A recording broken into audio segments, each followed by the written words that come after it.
একটা পাত্রের মধ্যে এখন আমি মুগ ডাল ভিজিয়ে দেব।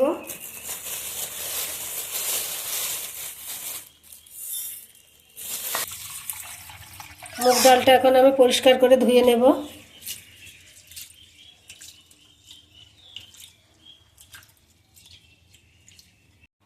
ডালটা ধুয়ে পরিষ্কার করে নিয়েছি। এখন আমি ডালের মধ্যে গরম পানি ঢেলে দেব, তাহলে ডালটা আমার তাড়াতাড়ি নরম হয়ে যাবে। চাটনি বানানোর জন্য গ্যাসে একটা কড়াই বসিয়ে দিয়েছি। এখন তেল দিয়ে দেব।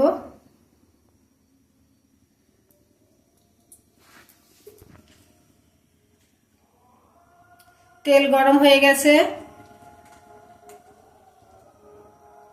এখন ফোড়নে সরিষা দিয়ে দিচ্ছি, আবার একটা শুকনো মরিচ দিচ্ছি।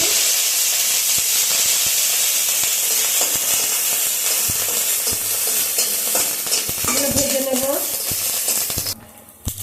কেটে রাখা টমেটো দিয়ে দেব।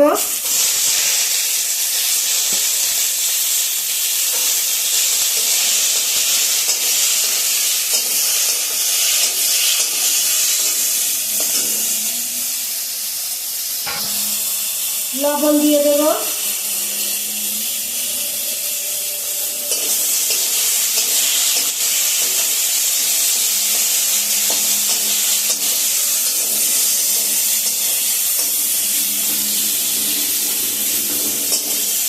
নরম হয়ে যাওয়া অবধি এটা নাড়াচাড়া করে নেব।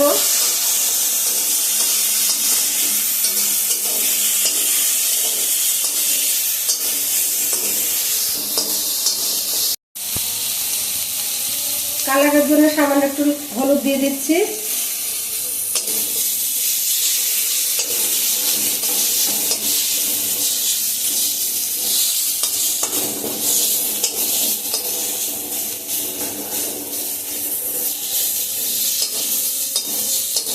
ভালোভাবে ভেজে নিয়েছি, এখন নামিয়ে নেব। কড়াইতে আবারও তেল দিয়ে দিচ্ছি। তেল গরম হয়ে গেছে, এখন জিরে ফোড়ন দিয়ে দিচ্ছি। আদা দিয়ে দিচ্ছি কয়েক টুকরো।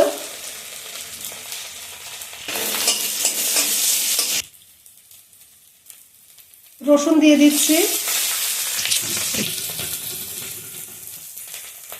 পেঁয়াজ কুচি দিয়ে দিচ্ছি।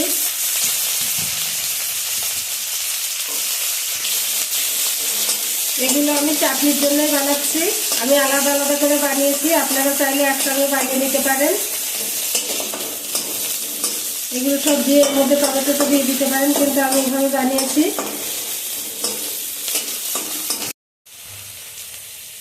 টমেটোটা নরম করার জন্য আমি আগে এটা আলাদাভাবে ভেজে নিয়েছিলাম। এখন ভেজে রাখা টমেটোটাও দিয়ে দিচ্ছি।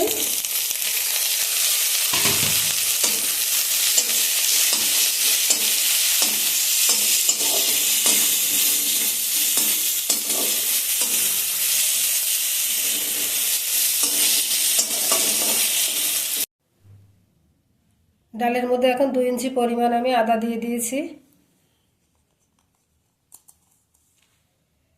4টে কাঁচামরিচ,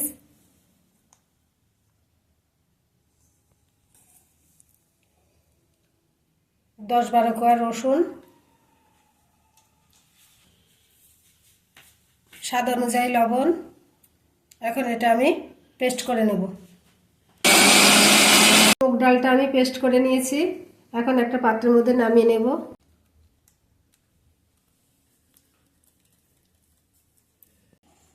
হলুদের সঙ্গে ডালের মিশ্রণটা এখন ভালোভাবে মিশিয়ে নিচ্ছি।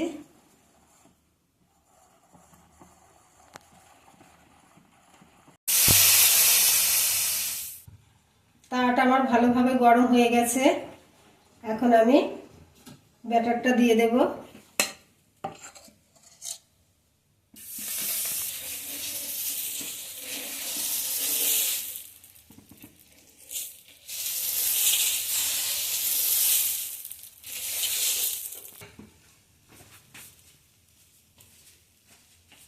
এখন পেঁয়াজ কুচি দিয়ে দেব।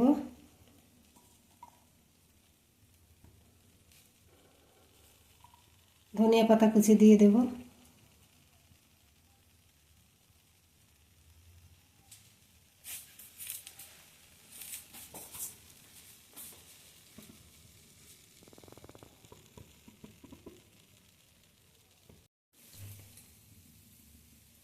আর একটা ভেজে নিয়েছি, এটা উঠিয়ে নেব। এভাবে আমি বাকিগুলো ভেজে নেব। এখন এভাবে আস্তে আস্তে প্রেস করে নেব যাতে ভেঙে না যায়।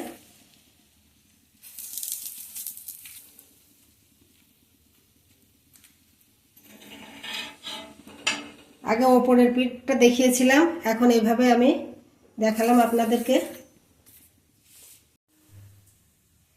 চাটনিটা ঠান্ডা হয়ে গেছে, এখন মিক্সারে নিয়ে নিয়েছি, সামান্য পানি দিয়ে ব্লেন্ড করে নেব। চাটনিটা আমি পেস্ট করে নিয়েছি, ঠিক এরকম কালার হয়েছে দেখুন। চাটনিটা এখন পরিবেশন করে দেব।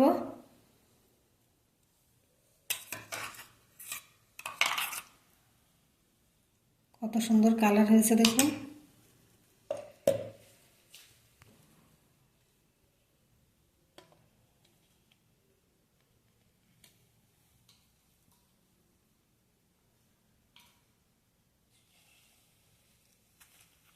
নাস্তাগুলো আমি পরিবেশন করে দিয়েছি চাটনি দিয়ে। আপনারা যদি এই নাস্তাটা ট্রাই করে না থাকেন তাহলে একবার ট্রাই করবেন আর কমেন্টে জানাবেন আমার কেমন হয়েছে। আমার চ্যানেলটি সাবস্ক্রাইব করে পাশে থাকবেন।